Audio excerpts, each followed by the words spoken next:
Hey, at the Overland Bound booth, it's been awesome catching up with the community and meeting so many people from all around. Now, let's take a few minutes and just hit some highlights in the Overland Expo East show. We're going to walk around and talk to some vendors and see what's new.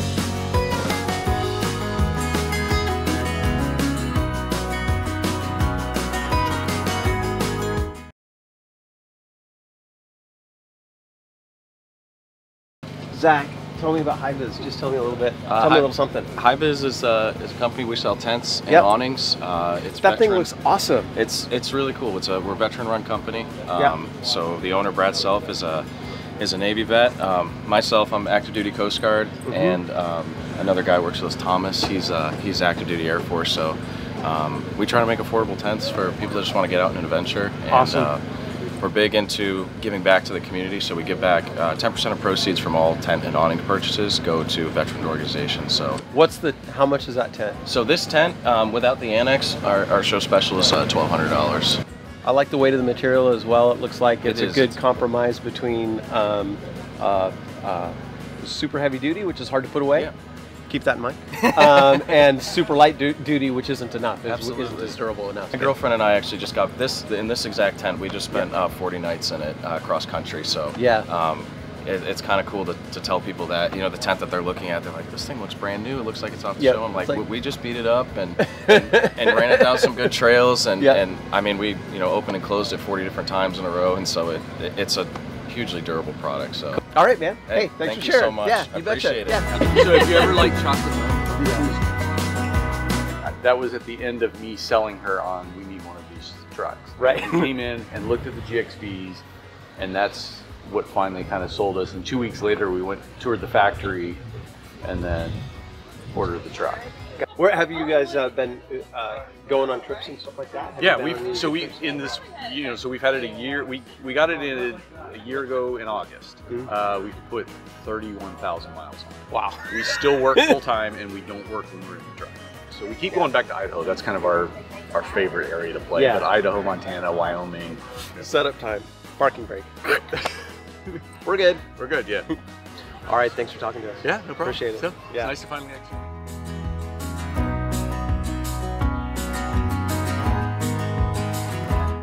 So Brent, I walked by your booth and I saw some shiny things, and that's like I'm like a raccoon. I had to come over here.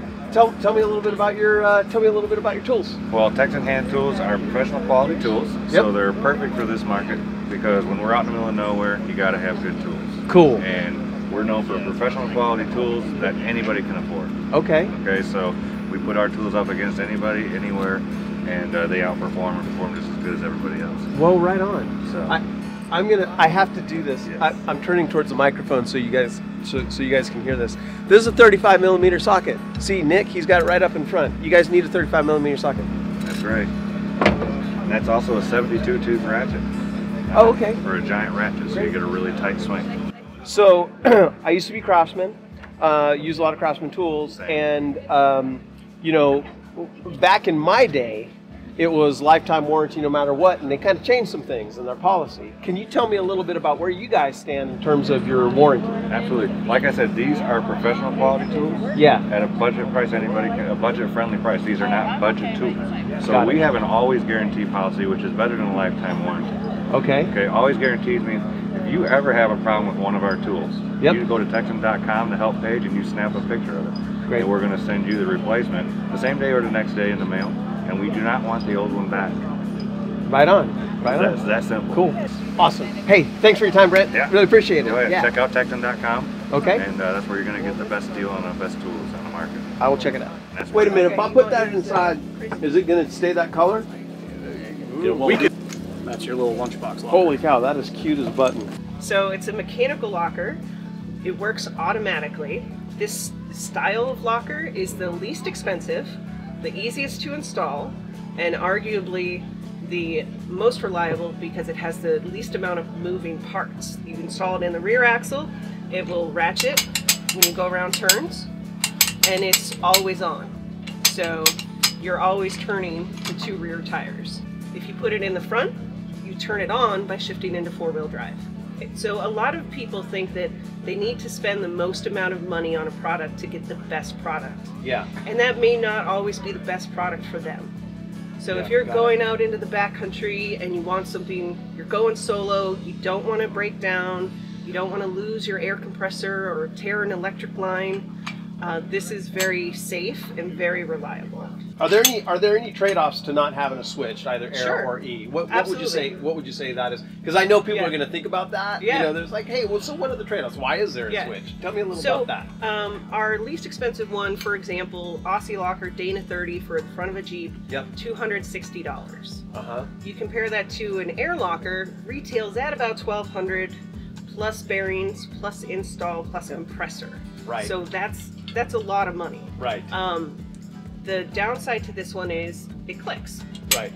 And to me, that's about the only downside. Okay. So when you're going around, when you're making a sharp corner, you'll hear that click. Yes. And it clearly it's clicking it's because working. Yeah, it's working. So this, they call it a lunchbox locker, is kind of the slang term for this style of locker. And that's because you can do it during your lunch break. You can install it. So, awesome. Yeah. Awesome. So that's also another cost savings, because we say if you can change the brakes on your car, you have the mechanical ability to install one of our lockers. Cool. Some would say that noise is cool. I think so. Clicking is cool. Cora, thank you very much. Yeah. Really appreciate it. Yeah, awesome. Thanks a lot. Thank you. You guys got process going here. Thank you, sir. It's my first time Overland Expo. What do you think? Great. This is the year. This is the year to come, though. Last year, kind of a mud fest. Yeah, I heard about that. I saw the video. Yeah, no, it's very cool. Yep. Plus, it's all the dogs. What's that? All the dogs. Oh yeah.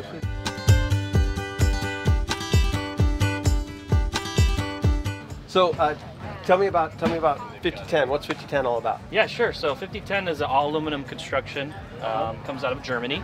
We fell in love with it because of the construction, the craftsmanship, the fit and finish. It's very on par with Goose gear. So, the tray is the base platform for the vehicle. Yep. And then you have some degree of flexibility or customization with the internal components? Yes. Is this part of it? Like, yeah. Is the whole shell, is it part of the base platform? And we can look at the Glacier over there, because I'll give you an idea of what you're purchasing. Yep. So when you purchase a 5010 system, either for your mid-size or full-size truck, it's coming with everything that you see here in black. So that tray system that has the gear storage down below. Right. And then the whole shell with the wedge camper. Okay, so it's got the whole shell with the wedge camper, and then the inside is like configurable. The mattress and the Furley suspension system for the mattress.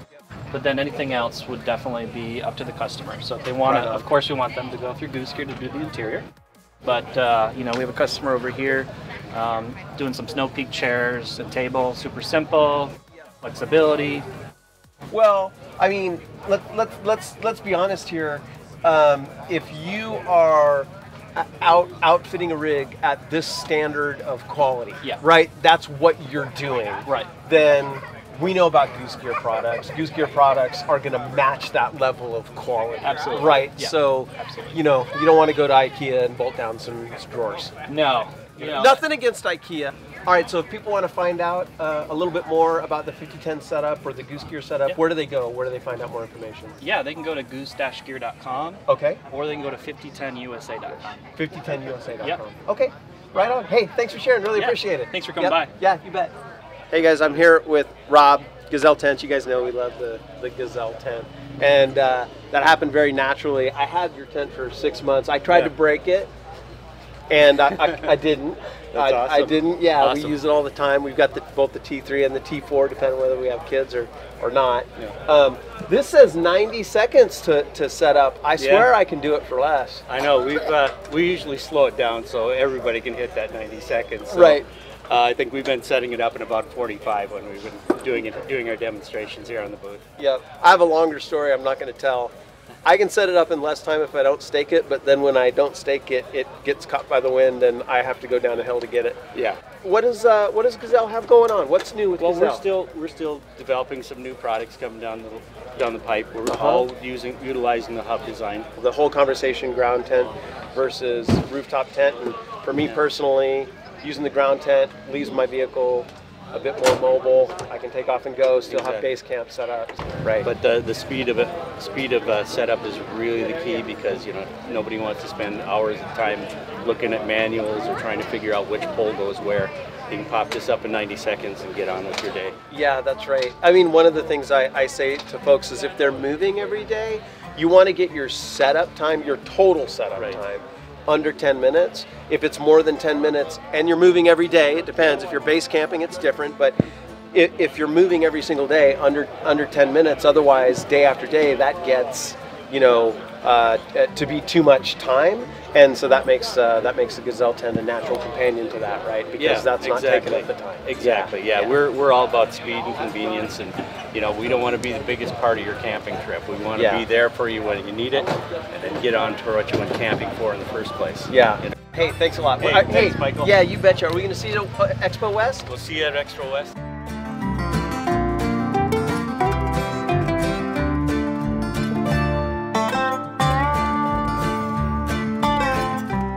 When we come to Expo East, Expo West, or any show, it's fun to see the exhibitor rigs because you have a really good template for what is possible. They're all built out, can inspire you for your own build.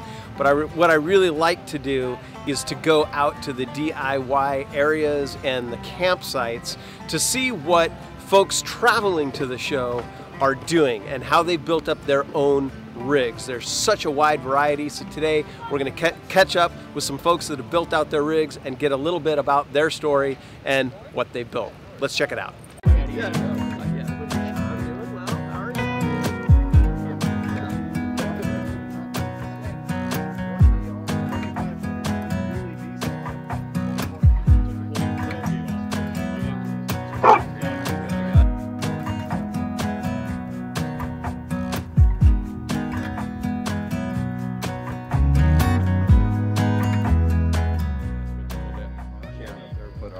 But what's the fuel mileage actually?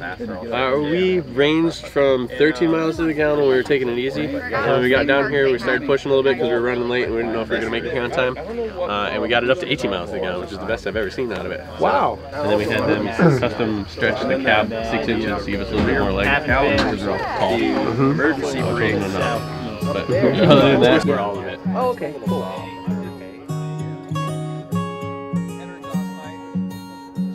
I know that you're curious, I know that you're strong, but life can be furious and things can go wrong.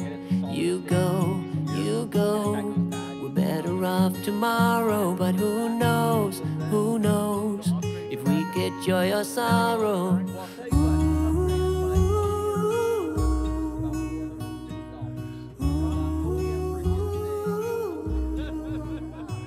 Stay true to that fire in your heart and your soul. Don't drench your desire in what you can't control. We fly, we fly.